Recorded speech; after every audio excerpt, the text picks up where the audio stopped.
मौसम बहुत खूबसूरत है, ज़बरदस्त रूमानियत है फ़िज़ा में। मगर भारतीय जनता पार्टी के नेताओं के लिए मौसम चाहे जितना भी खूबसूरत हो, वो एक ही राग गाते हैं। उनकी सुई एक ही जगह पर अटकी रहती है और वो है टुकड़े टुकड़े गैंग। जी हाँ, किसानों के साथ एक तरफ तो बातचीत करने का ढोंग और दूसरी तरफ उन्हें बदनाम करने की कोई कसर नहीं छोड़ी जा रही। केंद्र में ये मंत्री मिस्टर दानवे ने यह कहा था कि अब किसानों के आंदोलन के पीछे चीन और पाकिस्तान का हाथ है। जब मैंने ये मुद्दा इसी मंच पर यानी कि न्यूज़ क्लिक पर उठाया था, तो आप लोगों में से कई लोगों ने कहा था कि ये तो एकमात्र एक मंत्री है, वो पूरे मोदी सरकार का रवैया थोड़ा ना हो सकता है। मगर अब उसे एक कदम आगे जाके कई मंत्री, कई जिम्मेदार मंत्री, कई ताकतवर मंत्री उससे भी बुरा बुरा कह रहे हैं। आपकी स्क्रीन पर ये हैं इस्तीफा प्रसाद जी, माफ कीजिएगा, रविशंकर प्रसाद जी। दरअसल दिक्कत यह है कि जब ये विपक्ष में हुआ करते थे तो हर छोटी चीज़ के लिए ये लोगों का इस्तीफा मांगा करते थे। अब तो खैर तेवर ही अलग हैं।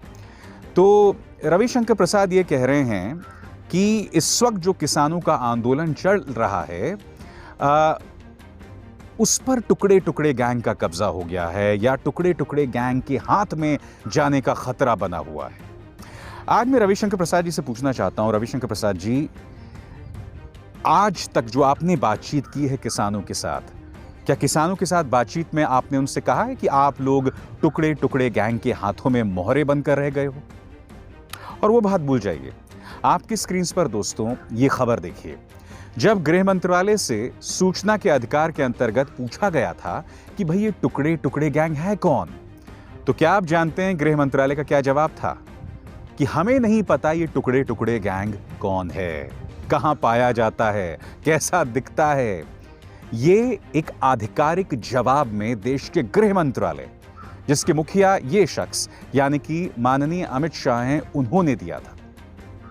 तो आज मैं रविशंकर प्रसाद जी से पूछना चाहता हूं कि जब आप ये कह रहे हैं कि किसानों का आंदोलन जो है वो टुकड़े टुकड़े गैंग का मोहरा बनता जा रहा है या उसकी गिरफ्त में आने का खतरा हो गया है, तो कृपया टुकड़े टुकड़े गैंग की परिभाषा तो बताएं, क्योंकि आज कुछ देर बाद जाके मैं आपसे मिलवाने जाऊंगा टुकड़े टुकड़े गैंग। और इत्तेफाकन ये जो टुकड़े टुकड़े गैंग है वो भारतीय जनता पार्टी और उन्हीं की सोच से जुड़े हुए हैं। कौन है आगे जाके, मगर उससे पहले आपकी स्क्रीन पर देश के रक्षा मंत्री राजनाथ सिंह अपने इस बयान में कह रहे हैं कि जब भी कोई किसान आंदोलन कर रहा हो तो ये मत देखो वो किसकी संस्था से है, ये मत पूछो कि उसकी क्या मंशा है, बस उसका समर्थन कर डालो। ये बात अलग है कि रक्षा मंत्री ने यह बयान तब दिया था जब वो विपक्ष में थे, यानी कि जो बात विपक्ष में कही सत्ता में आकर तेवर बदल गए। सुनिए राजनाथ जी को। मेरी जानकारी में यह नहीं था कि यहां पर कोई धरना चल रहा है,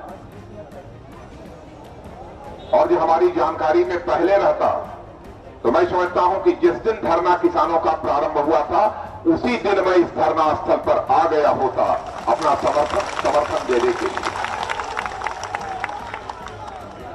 हम कभी यह नहीं देखते हैं किस पार्टी का, किस संगठन का कोई आंदोलन है अथवा कार्यक्रम है। हमारी नजर यदि देखती है तो केवल देखती है जहां पर भी से हिंदुस्तान में किसान बैठा होगा तो यह नहीं देखना चाहिए कि वह कहां है, किस संगठन से जुड़ा है, किस पार्टी से जुड़ा हुआ है। सदैव उस स्थान पर राजनाथ सिंह हाजिर होने की कोशिश करते हैं।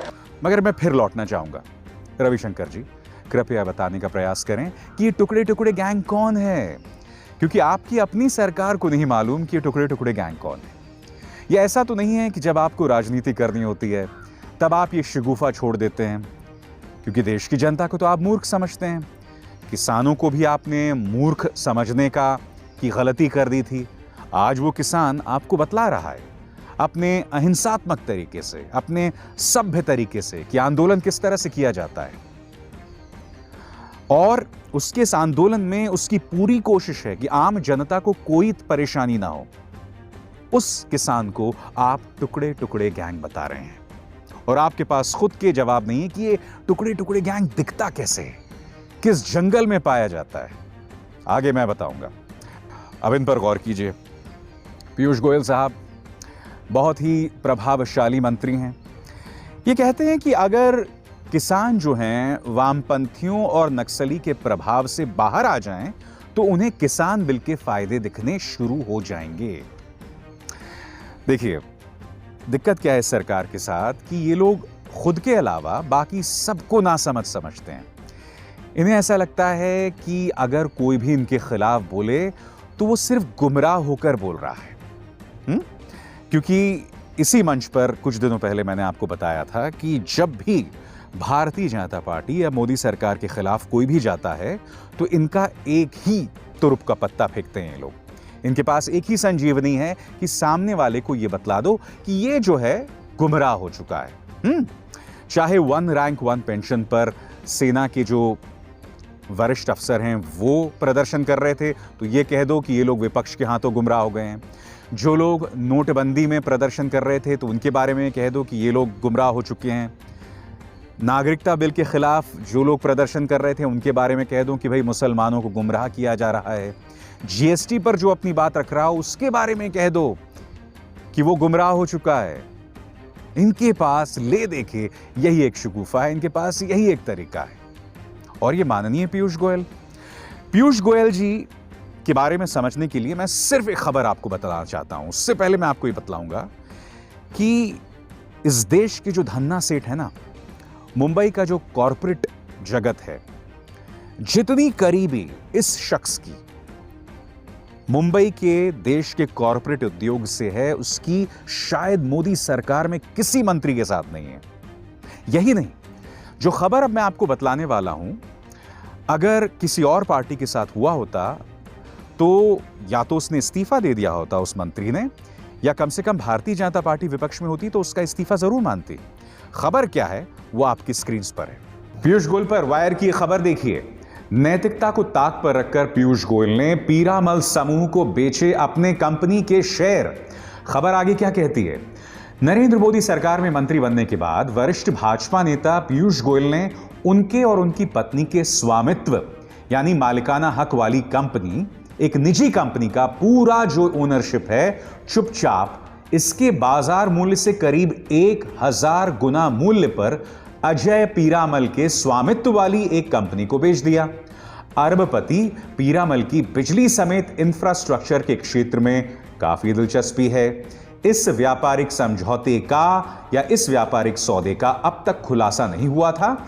यह बिक्री 14 सितंबर 2014 को यानी गोयल के मंत्री बनने के 4 महीने के बाद हुई। तो क्या उस वक्त गोयल पर कोई कार्रवाई हुई थी? तो देखा आपने, साफ तौर पर कॉन्फ्लिक्ट ऑफ इंटरेस्ट दिखाई दे रहा है। कायदे से पीयूष जी को इस्तीफा देना चाहिए था मगर ऐसा कुछ नहीं हुआ। मगर दूसरों को पाठ पढ़ाने के लिए इनके पास बहुत कुछ है कहने के लिए। मैं आपको बतला दूं कि जिस तरह से भारतीय जनता पार्टी और उसके मंत्री किसान को बदनाम कर रहे हैं, इसको लेकर प्रतिक्रियाएं भी हो रही हैं। महाराष्ट्र के मुख्यमंत्री उद्धव ठाकरे ने क्या कहा, आप खुद सुनिए। मैंने साफ साफ कहा है, अगर देवेंद्र जी का मानना है कि महाराष्ट्र में अघोषित आणीबाणी जिसे हम कहते हैं मराठी में, उसका अमल चल रहा है, तो फिर दिल्ली में जो चल रहा है उसका वर्णन वो कैसे करेंगे। अपने ही काश्तकार है जिसे हम अन्नदाता कहते हैं, उसको अब आतंकवादी कहने लगे। और वो देश के बाहर से आए, उनको नक्सलाइट का सपोर्ट है, इसका सपोर्ट है, क्या वो हमारे अन्नदाता नहीं है? और जो भी व्यक्ति अपने अन्नदाता को टेररिस्ट मानता है, मुझे लगता है कि इंसान कहलाने के लायक नहीं है वो। मैंने कार्यक्रम की शुरुआत में आपको बतलाया था कि सही मायने में टुकड़े टुकड़े गैंग कौन है, ये मैं आपको बतलाना चाहता हूं। इन पर गौर कीजिए। ये तो सांसद हैं भोपाल से। मैं ये नहीं कहता हूं कि ये टुकड़े टुकड़े गैंग हैं, मगर मैं आपको बतलाना चाहूंगा कि शहीद हेमंत करकरे के बारे में इन्होंने ये कहा था कि मैंने उसे शाप दिया था, कर्स। देश के एक शहीद के बारे में इस तरह के अपशब्द। और मैं ये भी नहीं भूला हूं प्रधानमंत्री ने क्या कहा था आपके स्क्रीन पर कि मैं प्रज्ञा को कभी माफ नहीं कर पाऊंगा। माफी तो बहुत दूर की बात है। प्रज्ञा जो है बहुत अपनी जिंदगी आराम से बिता रही हैं। संसद में तमाम जो समितियां होती हैं उनके वो सदस्य बनती हैं, उनके कामकाज में कोई गड़बड़ नहीं है। तो मैं नहीं जानता हूं कि प्रधानमंत्री किसे माफी नहीं देना चाहते थे। अब किसानों के बारे में माननीय प्रज्ञा ने, सांसद प्रज्ञा ने जो कहा है वो आप खुद सुनिए। ये किसान नहीं है, ये किसानों के वेश में वामपंथी छुपे हुए हैं, कांग्रेसी छुपे हुए हैं, जो देश विरोधी ताकतें जो देश विरोधी लोगों को इकट्ठा करके और किसानों को भ्रमित कर रहे हैं, देश को भ्रमित करने का प्रयास कर रहे हैं। यानी कि किसानों को देशद्रोही, वामपंथी, कांग्रेस के हाथों बिक चुके, इस तरह के शब्दों से नवाजना। वो किसान जो शांतिपूर्ण ढंग से प्रदर्शन कर रहा है, उसको आप लगातार भड़का रहे हो, उसे गालियां दे रहे हो, उसके खिलाफ आपने तमाम मीडिया के सहारे एक बहुत ही गंदा और झूठा प्रोपेगेंडा चलाया हुआ है। आप उसे भड़का रहे हो, मैं बार बार दोहरा रहा हूं, आप उसे भड़का रहे हो। चूंकि भीड़ में आपको कई सिख दिखाई दे रहे हैं, तो आपके पास एकमात्र तरीका है अपना बात रखने का, ये कह डाला कि साहब वो तो खालिस्तानी है। अब आप बताइए ना, जो किसान शांतिपूर्ण ढंग से प्रदर्शन कर रहा है, उसे अगर आप खालिस्तानी बताओगे, तो टुकड़े टुकड़े गैंग कौन हुआ? कौन माहौल को भड़काना चाहता है? अच्छा, यही नहीं, इनके साथ दिक्कत क्या है कि ये ले दे के वही हिंदू मुस्लिम सियासत कर सकते हैं। अब ये बंदा कौन है आप जानते हैं? बीजेपी का जो झूठ तंत्र, मेरा मतलब प्रचार तंत्र का मुखिया अमित मालवीय। अब यहां पर भी इसको कहीं ना कहीं एक अदृश्य काल्पनिक मुस्लिम सिख एकता दिखाई दे रही है। और इस पर इसने क्या टिप्पणी की आपकी स्क्रीन पर। मालवीय कहता है कि जो लोग सिख और मुसलमानों की एकता की बात कर रहे हैं, उन्हें इतिहास की कोई जानकारी नहीं है। उन्हें पता होना चाहिए कि आपके सामने यह है महाराजा रंजीत सिंह की मूर्ति, और ये लाहौर किले के रानी जिंदान हवेली के ठीक बाहर है, और आप देख सकते हैं कि इसके हाथ काट दिए गए हैं पाकिस्तान में। तो इनसे पूछा जाए कि पाकिस्तान में जो मुसलमान बस रहा है, जो पाकिस्तान में सोच बस रही है, उसका हमारे देश से क्या लेना देना है? मालवीय भैया, क्या तुम पाकिस्तान के अघोषित प्रवक्ता बने हुए हो? तो देखा आपने, किसी ने इससे नहीं पूछा था, कोई वजह नहीं था, कोई प्रोवोकेशन नहीं था, मगर बेवजह भड़काना। 2 मिसाल मैं आपको दे चुका हूं किसानों को भड़काने की, उन्हें देशद्रोही बताना, उन्हें बिका हुआ बताना, बेवजह एक मुस्लिम सिख एक्सेस क्रिएट करना। इसके जरिए क्या पता चल रहा है कि टुकड़े टुकड़े गैंग कौन है? ये कोई राह चलते सड़क छाप नेता नहीं है। सोच ऐसी है वो एक बात अलग है, अमित मालवीय की, या जिस तरह से माननीय प्रज्ञा जी बातें करती हैं वो एक अलग बात है। मगर सवाल यहां पर ये कि ये कौन लोग हैं? ये लोग सांसद हैं, ये पार्टी में अहम पद रखते हैं, और ये लोग किसानों को इस तरह से गालियां दे रहे हैं।